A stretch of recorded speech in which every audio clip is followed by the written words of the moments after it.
এই, দে আমাকে দে। মানুষের রক্ত পান করে আমার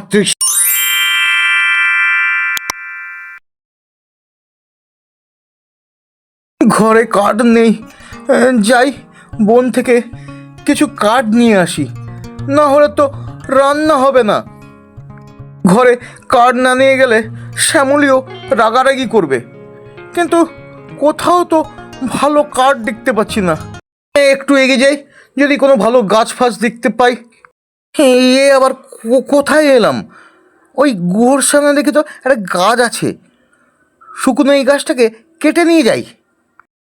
গাছে একটা কোপ মারতেই গুহা থেকে একটা বিশাল আকারের দৈত্য বেরিয়ে আসে। কে আমার ঘুম ভাঙালো রে? আমি গরিব চাষি রঘু, কাঠ কাটতে বনে এসেছিলাম। আমাকে কিছু করো না, আমার খুব তেষ্টা পেয়েছে, আমাকে রক্ত দে।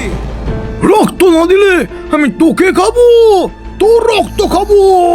যা আমার জন্য পশুর রক্ত নিয়ে আয়, আমার তেষ্টাটা মেটাই। না নিয়ে এলে তোর বংশ ধ্বংস করে দেবো। ও মাগো! রঘু অজ্ঞান হয়ে যায়। হঠাৎ করে হোশ ফেরে, দেখে পাশে একটা মেয়ে বসে আছে। ওগো, তোমার হুঁশ ফিরেছে? হ্যাঁ, আমার কি কি হয়েছে? ওরে বাপু, তুমি অজ্ঞান হয়ে পড়েছিলে। তুমি কে? এই বনে এসেছো? তোমার মা বাবা চিন্তা করবে না? আমার নাম বনলতা।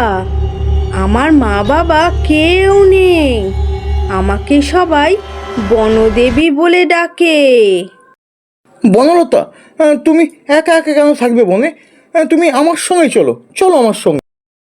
তোমার ঘরের লোক কিছু বলবে না? না না, আমার বউ কিছু বলবে না। আমার বউ বরঞ্চ একজন সঙ্গী পাবে, আর আমার মেয়ে একজন খেলার সাথী পাবে। চলো চলো আমার সঙ্গে চলো, আমার ঘরে চলো।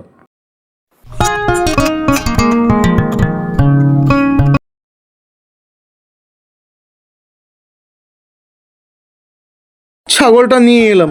ছাগলটা আমার মেয়ে পিউয়ের খুব পছন্দ। ছাগলটা না পেয়ে পিউ আর শ্যামলী কি করছে কে জানে।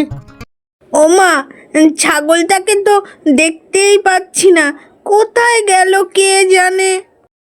কি করবি, রাতে শিয়াল নিয়ে গেল নাকি? চল, তুই আর লতা খেয়ে নে। বাবা জানো, ছাগলটাকে খুঁজে পাওয়া যাচ্ছে না। মা বলছে শিয়ালে নিয়ে গেছে। পিউ, তোর বাবা অনেক ভোরবেলায় বেরিয়েছিল, এইমাত্র ফিরলো। তাকে বিশ্রাম নিতে দে। এখন তুই যা, বনলতার সাথে গিয়ে খেলা কর। জানো বনলতা, আমাদের ছাগলটাকে খুঁজে পাচ্ছি না। সে আমাদের খুব প্রিয় ছাগল ছিল। বনলতা কিছুক্ষণ পরে ছাগলটাকে নিয়ে পিউকে দেয়।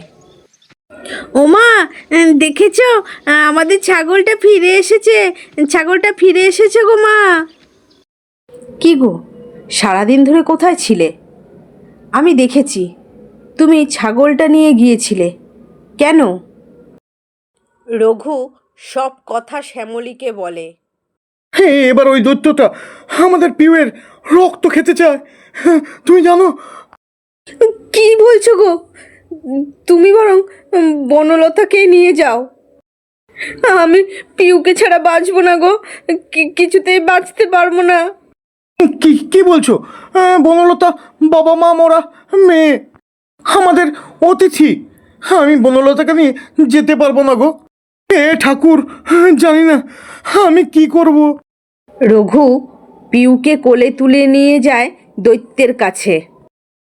সঙ্গে যাচ্ছে শ্যামলী ও বনলতা। দে দে আমাকে দে। মানুষের রক্ত পান করে আমার তৃষ্ণে মেটাই। বনদেবী দৈত্যের সামনে এসে দাঁড়ায়। বা বনদেবী, তুমি? হ্যাঁ, আমি। তুই আবার মানুষের উপর অত্যাচার করছিস?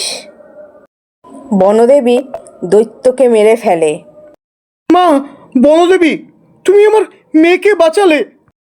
হ্যাঁ মা, তোমার অনেক দয়া, আমাদের বাঁচালে। আমাদের মেয়ের কিছু হলে আমরা বাঁচতাম না মা। কারোর ওপর অত্যাচার হলে আমি আবার আসব।